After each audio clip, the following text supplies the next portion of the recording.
Habibi, come to Albayt.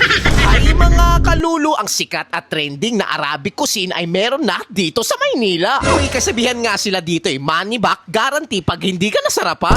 Ito, pag hindi nyo nagustuhan, i-refund ko pa rin ang pera nyo. Until now, wala pa rin kami na-refund. Ganito ang mga street food sa Palestine dinala dito sa Pilipinas. Ano, mahilig ka ba sa mga Arabic cuisine? Tara, puntahan na natin.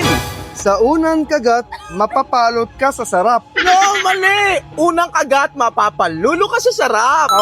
Sa unang kagat, mapapalulo ka sa sarap.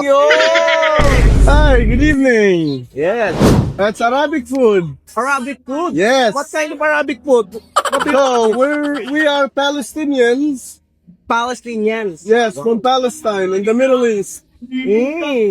How long you been here in the Philippines? We've been in the Philippines for 2 years na ngayon. 2 years. So bali ano kami? What?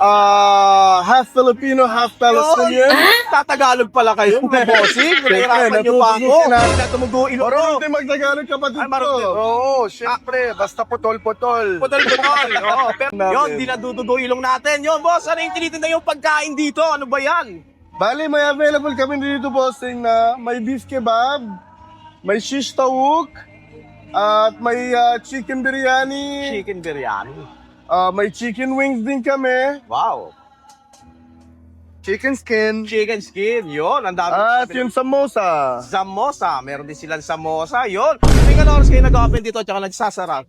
Bali, open kami dito mula 6 p.m. hanggang 4 a.m. Araw-araw kami bukas dito sa Remedios Circle, Malate, Manila. We are at stall number 10. Ang pangalawang location namin, nasa Imus, Cavite. Sa Kantong Bukandala, Imus, Cavite. Open din kami doon mula Tuesday hanggang Sunday mula 5 o'clock hanggang 2 a.m.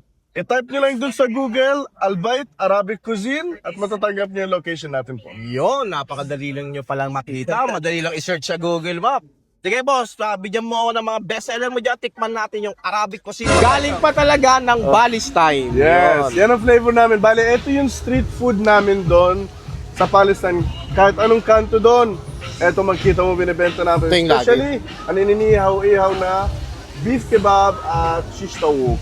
It's very famous there. Ayun mga kalulu, nandito tayo ngayon sa Remedios Circle Malate at nadaanan natin itong Albites. Nag-serve siya ng mga Arabic cuisine food, di ba? Ang dami, meron silang chicken biryani, beef kebab, shawarma. Sobrang dami mong pagpipilian, di ba? Ito, katulad na itong chicken biryani na.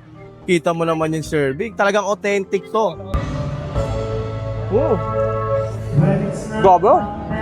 Yung lasa ng chicken niya. Ang ganda ng pagka-marinade.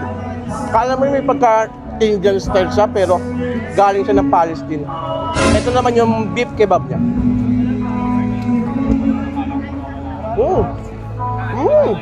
Sarap ah.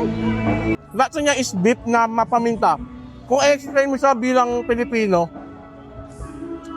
yung panlasa mo, kala mo may curry na beef na paminta, gano'n. Pero masarap siya. Chicken wings lang. Ayan o. Ang sarap ng mga pagkain nila dito. Biryani rice nila is may 12 spices. Grabe, napakasarap.